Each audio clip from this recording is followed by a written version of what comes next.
Have you ever wondered if Mona Lisa could speak, what would she say about us? What have she witnessed throughout these years? Do you think she'd be fascinated with modern technology? Or would she be disappointed in humans, seeing some of the young generations using AI to generate art because they didn't have the balls to pick up a pencil?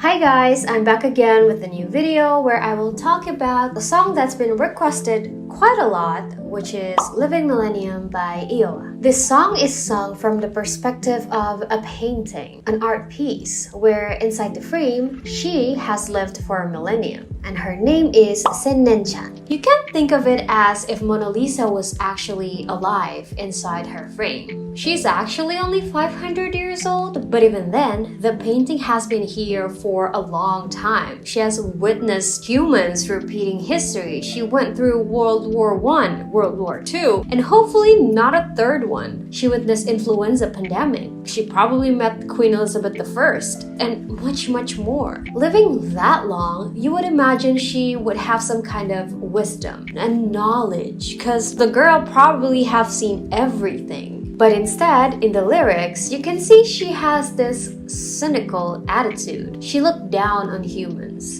deserved, by pointing out their irony, cruelty, and obsession to symbolism and performative things. I mean, we are kind of doing that. We've been doing that and we're still doing that now. Back then, we're obsessed with religion and ethnicity and skin color. And it's true, some of the greatest tragedy in humankind are done in the name of God or patriotism. And you would think that at this point in this modern society, we are so over that. But no, thousands of years later, we're still doing that. We're still fighting about religion. We're obsessed with grouping people as left-wing and right-wing as if we don't have the same enemy. Like, why are we so obsessed with these symbols and labels? Even now we have terms like performative male because a guy drinks matcha and wears tote bags. Like, what does that even mean? It's so ridiculous, and Cynicism was right by pointing it out in the lyrics. For example,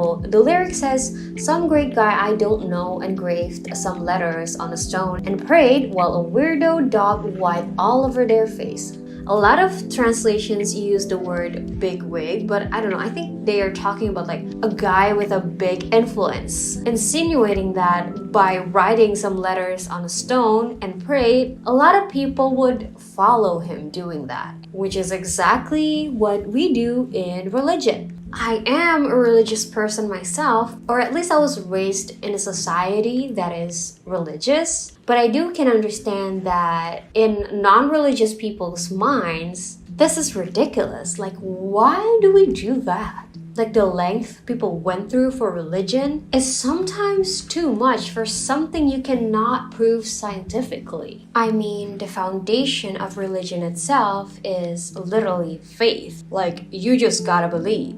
This becomes a theme throughout the next few lines, where she ridicules things that humans do, like saying a weirdo daubed white all over their face, which probably refers to vibhuti in Hinduism, where they will apply sacred ash in their face. And then they ridicule how humans are obsessed with grandiose celebrations, even when they can't afford it, maybe. There's also a part where she mentioned how humans forgot to correct their left-handedness. For context, in a lot of Asian countries, being left-handed is seen as a mistake, and you need to educate and correct a left-handed person while they're still a child, which isn't really a good culture in my opinion, especially for athletes, but they did it anyway for generations because they believe it's wrong. And in the context of the song, I think Cynicism is pointing out how humans are the ones who believes making your left hand dominant is wrong. But then when it's convenient, they forgot to correct it, which probably is just a metaphor of how humans are the one who believes killing other humans are wrong. But then, it's okay to kill others in the name of religion, when the religion itself is the one who told us that rule to not kill other people. And this applies to a lot of things in life. There's double standards everywhere. We bend the rules when it's convenient for us, as if there's nothing that is objectively right or wrong. It depends on what you believe. And for something so big that everyone follows, it's so unreliable and dangerous in the wrong hands. It's probably laughable for Cynicism because of the fact that humans brainwash themselves into hurting each other, hating each other for having different values. So now I started to question myself. Like, why do we do that? Is it because humans are inherently social beings? Is it because we have a fundamental need to live communally? So we follow the majority, the most influential people, to take their truth as ours? Like, have you ever questioned why you go to church or pray to the gods in the shrines? I myself is religious, and now that I think about it, why did I pray? And I think I did it because, well, my parents taught me that. My grandparents taught my parents, and everybody just does it. I was raised in a society where it's just the norm. They didn't ask me when I was a kid or when I turned 18, do you want to be a Christian or do you want to learn Buddhism? Because if they do, my younger self who's obsessed with Percy Jackson might choose Hellenism. Anyways, in the midst of this existential crisis, I rewatched the music video and noticed this lizard being taken by the tail while the lyric says, will you be a slave like this for the rest of your life, tied up by the skin of your tail, or do you still have fangs to snap at my throat?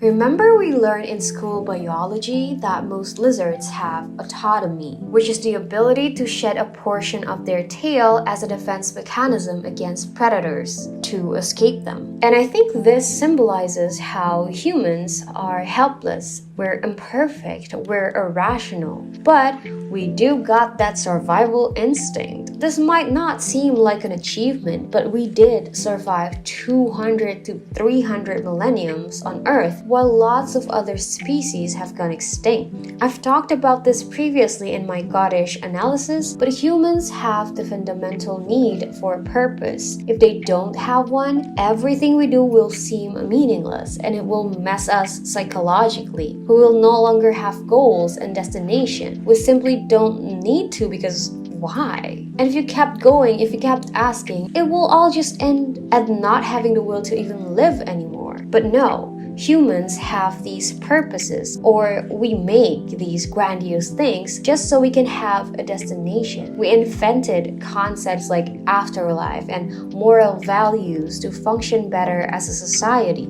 Although these differences in values are also the reason we destroy each other, it is, in the bigger picture, a way of survival for human civilization. These differences, these influences, happens for a reason. It created history. It created culture. It created art. It drives people to make new inventions. It is a sign of billions of humans who lived before us and tried to survive in their own way. And even though our lives are short, those art pieces we found, those inventions that come along the way, those poetries, our stories, the things that we do to survive, they lived on for a long, long time. So, do you have the answer for that question from Cynicism? Do you think you have your purpose? Or do you want to follow others with their purpose for the rest of your life? You know, maybe after watching this video, take some time to think about it. And if you don't have the answer yet, don't worry too much. It'll take time. We are humans and we are imperfect. We need time to process things and level up. One of my favorite comments under the music video says this: I'm sure you all know that the length of this song is 3 minutes and 14 seconds, which is the ratio of the circumference of a circle to its diameter, a pi. But we all know there's no exact number for pi, because it is an irrational number with an infinite, non-repeating decimal expansion, which means us humans can never accurately measure a circle. They said this song makes you realize that it is precisely because humans are imperfect that we can create things that will last forever. So maybe not so meaningless after all? What do you think? Leave it in the comments. Thank you so much for watching this video. That's all from me. I'll see you on the next one. Bye!